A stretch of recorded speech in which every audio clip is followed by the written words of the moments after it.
आज मैं आपको राष्ट्रीय आय के बारे में बताने जा रहा हूँ, क्योंकि अक्सर राष्ट्रीय आय के बारे में सुनने को मिलता है। तो ये जानना बहुत ज़रूरी है कि राष्ट्रीय आय क्या होती है।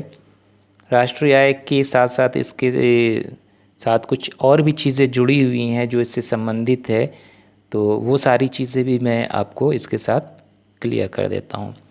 अगर हम बहुत ही कम शब्दों में राष्ट्रीय आय के बारे में बताएं तो एक देश के अंदर, एक देश की जो अर्थव्यवस्था है उसमें एक वर्ष की अवधि में यानी 12 महीने के अंदर जो भी वस्तुओं और सेवाओं का उत्पादन हुआ है और उन वस्तुओं और सेवाओं का जो मौद्रिक मूल्य है, यानी कि उनका मूल्य कितना है, जो भी चीज़ें उत्पादित हुई हैं, जो वस्तुएं और सेवाएं हैं, उनकी जो भी उत्पादन हुआ है उनका जो मूल्य है, उन सारे मूल्यों को अगर जोड़ दिया जाए तो वही राष्ट्रीय आय कहलाती है। लेकिन इसमें एक चीज़ का ध्यान रखना ज़रूरी है कि कोई भी वस्तु और सेवाओं को दोबारा ना शामिल कर लिया जाए, यानी कि इनका जो मौद्रिक मूल्य है इसमें दो बार गणना ना हो जाए, तो इस बात का ध्यान रखना होता है। अब इसमें सबसे पहले आता है जीडीपी, यानी ग्रॉस डोमेस्टिक प्रोडक्ट क्या है। तो ये बहुत ही आसान है, यानी कि एक देश की सीमा के अंदर जो भी निवासियों और गैर निवासियों के ज़रिए उत्पादन किया जा रहा है उनका जो मूल्य है वो जीडीपी कहलाएगा। यानी कि अगर हम भारत की बात करें तो भारत के अंदर भारत के निवासियों के ज़रिए और दूसरे देश के लोग जो कि भारत में हैं और उत्पादन कार्य में लगे हुए हैं, तो उन सब के प्रयासों से जितना भी प्रोडक्शन हो रहा है तो उनका जो मूल्य है वो सकल घरेलू उत्पाद या फिर ग्रॉस डोमेस्टिक प्रोडक्ट कहा जाएगा। अब इसी जीडीपी में से अगर हम ऐसे लोग जो भारत के नहीं हैं, यानी जो भारत में रह रहे हैं और लेकिन वो भारत के बाहर के लोग हैं, तो उनकी जो आय है उसको अगर हम माइनस कर दें और जो भारतीय लोग हैं लेकिन वो भारत के बाहर हैं, यानी दूसरे देश में इनकम या आय उनकी उपार्जित हो रही है, जनरेट हो रही है, तो उनकी आय को अगर जोड़ दिया जाए तो इस तरीके से अब जो इनकम निकल कर आएगी वो कहलाएगी जीएनपी, यानी कि ग्रॉस नेशनल प्रोडक्ट।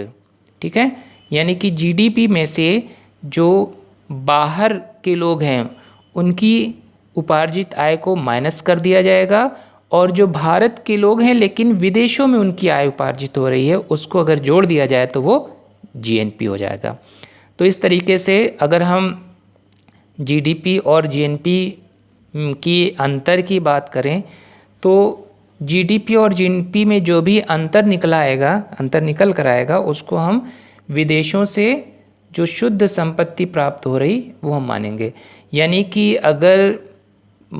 हम ये कह लें कि अगर भारतीय लोग दूसरे देश में ज़्यादा निवेश करते हैं, भारत के बाहर ज़्यादा निवेश कर रहे हैं, तो उनका जो जीएनपी है वो जीडीपी से ज़्यादा होगा।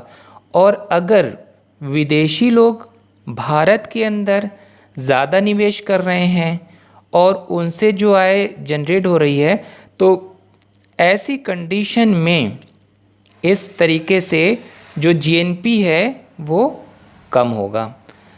अब अगर मान लो कि जैसे दूसरी बात करें कि अगर उधार ज़्यादा ले लिया जाए और ऋण कम दिया जाए, यानी दूसरे देशों से उधार ज़्यादा ले लिया जाए और हम यानी कि भारत दूसरे देशों को ऋण कम दे, तो ऐसी स्थिति में जीएनपी कम हो जाएगा। और अगर दूसरे देशों से उधार कम लिया जाए और दूसरे देशों को उधार यानी कि ऋण के रूप में पैसा ज़्यादा दिया जाए, तो ऐसी स्थिति में जीएनपी ज़्यादा हो जाएगा। ठीक है, तो इस तरीके से ये जो राष्ट्रीय आय है निकाल ली जाती है।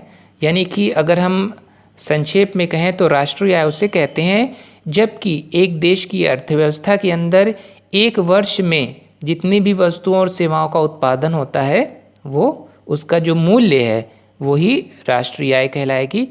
अब इसके अलावा अगर हम जीडीपी में डिप्रिसिएशन क्या होता है, जैसे संपत्तियों का जब इस्तेमाल होता है, जो स्थायी संपत्ति हैं जब उनका इस्तेमाल किया जाता है तो इस्तेमाल की वजह से, उनके प्रयोग करने की वजह से उस मशीन के में घिसावट आ जाती है, घिसावट आने लगती है धीरे धीरे, तो उसकी जो उन मशीन्स का है या उस जो संपत्ति है उनका जो मूल्य है उसमें कमी आने लगती है। तो जितना भी मूल्य कम होता जाएगा उसी को ह्रास या फिर डेप्रिसिएशन बोलते हैं।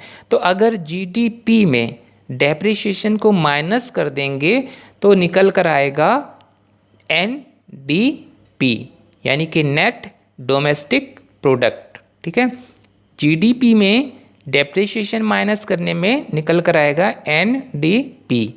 और अगर जीएनपी में डेप्रिसिएशन को माइनस कर दिया जाए तब निकल कर आएगा नेट नेशनल प्रोडक्ट। अब इसके अलावा ये जो नेट नेशनल प्रोडक्ट निकल कर आया है, कैलकुलेट किया है, इसमें से इनडायरेक्ट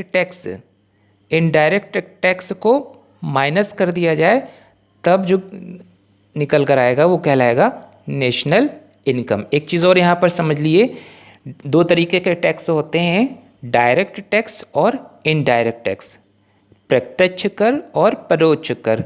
प्रत्यक्ष या फिर डायरेक्ट टैक्स से उसको कहते हैं कि गवर्नमेंट जिसके ऊपर इम्पोज करती है, जिसके ऊपर लगाती है, अंतिम रूप से पे उसी को ही करना होता है। जैसे व्यक्ति की आय पे जो टैक्स लगता है, इनकम में जो टैक्स लगता है उसको डायरेक्ट टैक्स बोलते हैं। इसके अलावा इनडायरेक्ट टैक्स वो होते हैं जबकि सरकार लगाए किसी और पे और उसका अंतिम रूप से पेमेंट कोई और करे तो उसको बोलते हैं इनडायरेक्ट टैक्स। तो जितने भी वस्तुओं और सेवाओं के जो टैक्स होते हैं वो इनडायरेक्ट टैक्स की श्रेणी में आते हैं, क्योंकि जब उनका उत्पादन होता है तो उत्पादन करने के बाद उस वस्तु पे जब टैक्स लगाया जाता है, गवर्नमेंट जब टैक्स लगाती है तो कंपनी क्या करती है, कंपनी तो पे कर रही है गवर्नमेंट को, लेकिन आखिर में उस टैक्स के अमाउंट को उसी प्रोडक्ट में जोड़ देती है। और जो अंतिम उपभोक्ता होता है, अंतिम उपभोक्ता का मतलब होता है अब इसके बाद कोई भी ग्राहक इस वस्तु को नहीं खरीदेगा, अंतिम रूप से वही उपभोग कर लेगा।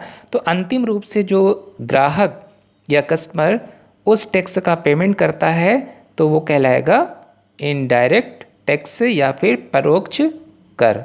तो ये जो एनएनपी है इसमें जब इनडायरेक्ट टैक्स को माइनस कर दिया जाएगा तो अब जो अमाउंट निकल कर आएगा वो कहलाएगा नेशनल इनकम। तो ये बात हो गई नेशनल इनकम की। अब इसमें दो चीज़ें और रह गई हैं, वो भी मैं क्लियर कर देता हूँ।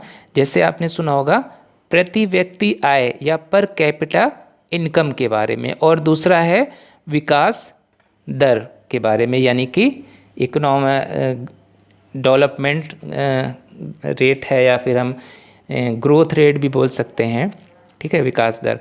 तो सबसे पहले बात करते हैं प्रति व्यक्ति आय या पर कैपिटा इनकम क्या होती है। जब नेशनल इनकम यानी कि जो राष्ट्रीय आय है, जो भी राष्ट्रीय आय है, तो उस राष्ट्रीय आय में हम जनसंख्या से भाग दे दें जब, तो जो भी आंसर आएगा निकल कर उसको बोलेंगे प्रति व्यक्ति आय या पर कैपिटा इनकम। और ये जो राष्ट्रीय आय में जनसंख्या यानी कि नेशनल इनकम में हम जब पॉपुलेशन को डिवाइड कर देंगे तो जो आंसर आएगा यानी ये जो इनकम आएगी वो एवरेज इनकम आएगी। तो इस तरीके से पर कैपिटा इनकम को कैलकुलेट कर लिया जाता है। अब बात करते हैं विकास दर। विकास दर क्या है कि जो राष्ट्रीय आय में अगले साल जो वृद्धि हो रही है उस वृद्धि को मापने के लिए हम एक फॉर्मूले का इस्तेमाल करते हैं और उसके ज़रिए हम बताते हैं, पता लगाते हैं कि विकास दर कितनी है। चूँकि हम यहाँ पर विकास दर यानी दर की बात कर रहे हैं तो हमारा जो फॉर्मूला होगा हम उसमें इंटू 100 लगा देंगे, और जब इंटू 100 लगा देते हैं तो जो आंसर आता है वो प्रतिशत में आता है। तो इसका जो फॉर्मूला है वो क्या है, दूसरे वर्ष की आय में पहले वर्ष की आय को घटा देंगे, क्योंकि दूसरे वर्ष की हो सकता है कि जो आय है वो ज़्यादा ही होगी जहाँ तक। तो दूसरे वर्ष की आय में हम पहले वर्ष की यानी पिछले वर्ष की इनकम को हम माइनस कर देंगे। उसके बाद हम क्या करेंगे, इंटू 100 कर देंगे, यानी 100 से गुणा कर देंगे, और फिर इसके बाद जो पहले वर्ष की इनकम है उससे फिर से भाग दे देंगे। तो इस तरीके से जो भी आंसर आएगा वो विकास दर आएगा, और जो आंसर होगा, चूँकि यहाँ इंटू 100 किया है तो इसलिए जो आंसर आएगा वो प्रतिशत में होगा। तो इस तरीके से राष्ट्रीय आय के बारे में आसानी से पता हो जाएगा, और राष्ट्रीय आय के बेस पर ही, नेशनल इनकम के बेस पर ही प्रति व्यक्ति आय के बारे में पता कर लिया जाएगा, और विकास दर के बारे में भी जानकारी ली जा सकती है। तो बस आज यही बताना था। आपको ये वीडियो कैसा लगा, और अगर आप पसंद आया तो आप इसको सब्सक्राइब करिएगा, लाइक करिएगा, शेयर करिएगा। Okay, bye.